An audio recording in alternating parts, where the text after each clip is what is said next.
Nedarim Daf Yudalek. Bonjour, aujourd'hui on va essayer de voir quelqu'un qui jure sur la Torah et on va parler de manière générale sur la gravité de l'interdiction de jurer en vain ou de jurer bien sûr quand c'est un mensonge. On va voir là-dessus quelques poskim.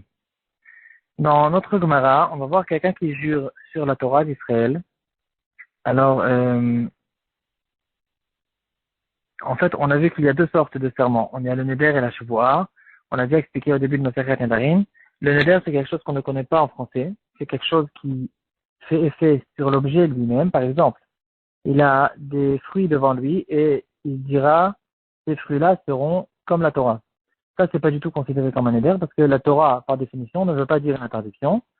Si c'est écrit, ces fruits-là seront interdits comme ce qu'il y a écrit dans la Torah, pas la Torah elle-même, dans ce cas-là, on pourra expliquer sa phrase comme une interdiction, parce que dans la Torah, il y a des interdictions, il y a l'interdiction des Nédarim, et c'est apparemment sur ça qu'il fait référence. Ou bien quelqu'un qui tient un Sefer Torah dans sa main et il dit, ces fruits-là seront comme ça, ici aussi c'est plus Rameau, et on expliquera sa phrase comme un Neder. Ça, tout ça, c'est dans Neder. Dans Shavua, donc on reprend. Sur Neder, il n'y a pas c'est pas considéré comme un éder. Donc, il n'y a pas besoin normalement d'Atarat Nedarim. Le Shulchan Aruch, quand même, il va nous dire, dans ce man Reshut Bet, que si c'est un Amaharet, quelqu'un qui ne connaît pas la halachot, on va lui demander quand même de faire une Atarat Nedarim, parce qu'il ne saura pas faire la différence, il ne comprendra pas, et il va commencer à maîtriser l'interdiction des Nedarim. Donc, on lui dira de faire une Atarat Nedarim. D'autres poskim diront que de notre temps, on est tous des Amaharatot en ce qui concerne cette chose-là. En tout cas, quoi qu'il en soit, ça c'est à propos des Nedarim. À propos des Shavuot, donc quelqu'un qui jure sur la Torah, donc comme on connaît en français, de jurer, je te jure, c'est considéré comme une chevoie, pas comme un éder. Alors quelqu'un qui jure sur la Torah, ici, c'est considéré complètement comme une chevoie, même s'il dit sur la Torah et pas sur ce qui est écrit dans la Torah. Et dans ce cas-là, ce sera un serment complet, et donc il aura besoin de faire d'une atarat nedarim. Il n'aura là-dessus strictement aucune différence si la Sefer Torah se trouve dans sa main ou pas, s'il dit dans ce qui est écrit ou il n'a pas ou pas, ou bien si c'est un Talmid Chacham ou pas. Tout ça, c'est des indications qu'on a à propos du Neder, pas à propos de la Shvoua. De là, on en arrive à l'interdiction générale de jurer pour rien ou de jurer en mensonge. On va voir là-dessus un Shevet Alevi dans Siman Kouf Mem Aleph. Il va ramener là-dessus quelques détails. C'est quelque chose qui peut nous concerner à nous aussi. On a l'habitude d'entendre des gens qui disent sur la Torah d'Israël, c'est une interdiction qui est très grave. Le Shevet Alevi va nous dire que les gens ont l'habitude de dire qu'on n'a pas le droit du tout de jurer, même si c'est pour une vérité. On a l'habitude de ramener aussi une Gemara dans Masechet Mora, qui racontera l'histoire de Yana et Amelech, un des rois du deuxième Beth Amikdash, qui avait 1000 villages, et la Gemara dira que tous ces villages ont été détruits à cause de la Avera de Shavuot Emet, des gens qui avaient l'habitude de jurer, même pour la vérité. Le Khatam Sofer, il va ouvrir ce sujet. Le Khatam Sofer, il va nous dire que même quelqu'un, que le Bedin ont obligé de faire une Shavua, donc comme par exemple quelqu'un, Reuven il va chez Shimon, il lui dit tu me donnes l'argent, Shimon il dit je te dois rien, là il aura une Shavua midrabanan, s'il lui dit je te dois que la moitié de la somme, il aura une Shavua qui est midrabaita. Dans ce cas-là, dira le Khatam Sofer, on lui dira de ne pas jurer quand même. Donc, malgré que la Torah lui dit que tu dois jurer, le Khatam Sofer il dit tu préféreras perdre ton argent et ne pas jurer.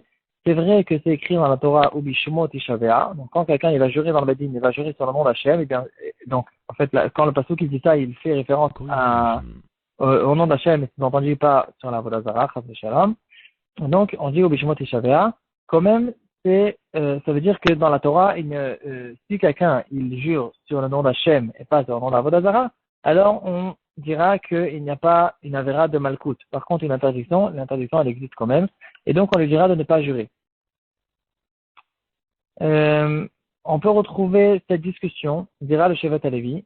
Le fait que le Shevet Alevi il reproche un petit peu pourquoi le Khatam Sofer dit ça comme si que c'était quelque chose d'évident, alors que c'est une grande marque dans les Rishonim.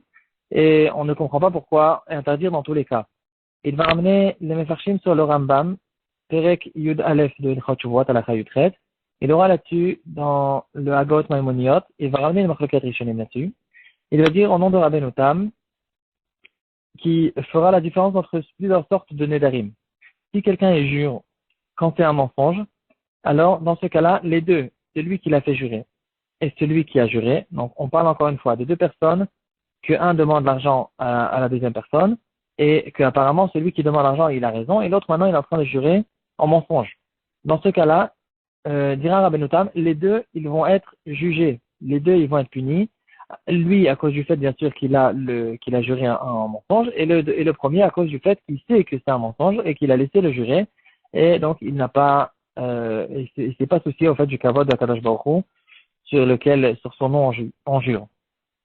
Il dira que si c'est la vérité, quand même c'est interdit parce que ici, quand quand, quand c'est la vérité, en fait, quand le deuxième personne est en train de jurer je te dois rien du tout, ici aussi on va reprocher celui qui a demandé l'argent, pourquoi tu le fais jurer alors que toi-même tu savais très bien qu'il ne te devait pas de l'argent et que maintenant il a besoin de jurer pour pouvoir te tranquilliser de ce que tu lui as fait.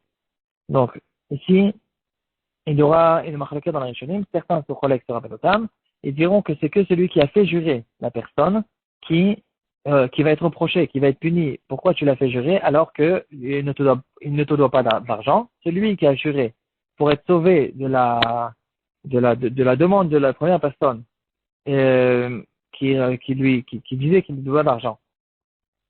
Et maintenant, il a eu besoin de jurer pour pouvoir être sauvé. Lui, il n'aura pas de punition d'après ces Rishonim. Donc, quoi qu'il en soit, en tout cas, on trouve qu'il y a une marloquette dans les Rishonim. Est-ce que jurer pour une vérité, est-ce que c'est une permission ou c'est quelque chose qui est interdit? Il y a une grosse question sur le Khatam Sofer, c'est justement le passage qu'on vient de voir. La Torah nous dit au Bishmot et Shavea, sous-entendu, si quelqu'un il te reproche de l'argent, tu vas et tu jures dans le Bedin qu'il ne te doit pas d'argent. Si c'est la vérité, c'est ça ce qu'il faut faire. Donc ici, on ne comprend pas pourquoi le Khatam Sofer, il dit radicalement que c'est quelque chose qui est interdit. Quand même, le Shevet Halevi va nous ramener un Midrash qui va nous expliquer pourquoi c'est pas génial, c'est pas bien de jurer même dans le Bedin, même pour une vérité. Le Midrash se trouve, Midrash Rabbah dans Parashat Matot.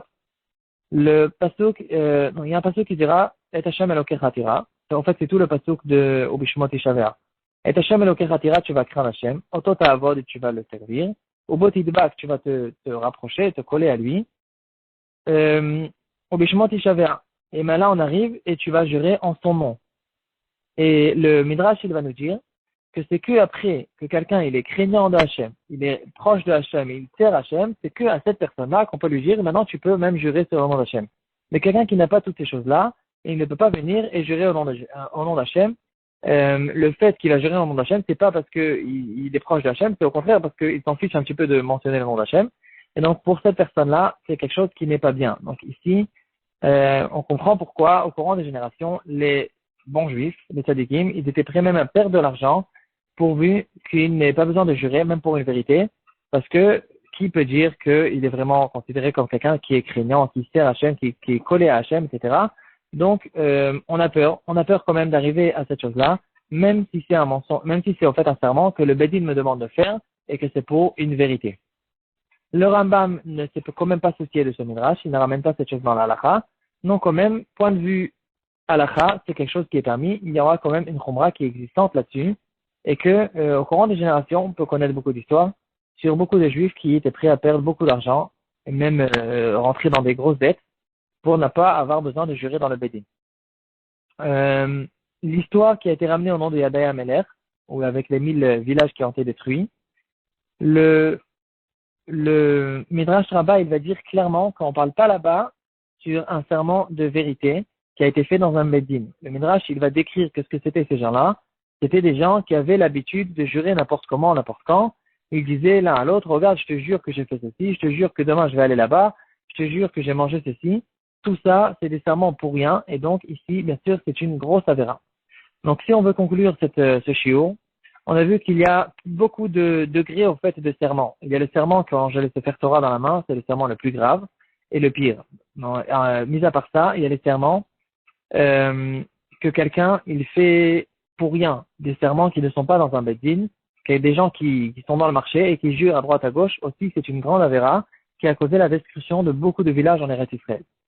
Il y a à part ça les serments qui sont dans le beddin, dans le cadre du beddin de quelqu'un qui me reproche de l'argent et que moi j'ai envie d'être sauvé.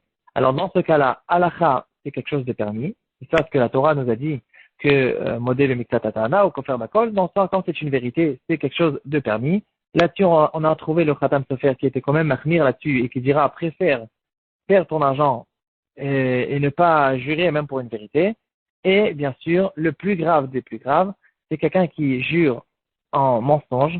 Ça, c'est une des avérotes et des atérètes à des une des plus graves avérotes de la Torah. Quelqu'un qui jure en mensonge sur le nom d'Hachem, c'est bien sûr une avéra qui est encore beaucoup plus grave que tout ce qu'on a vu.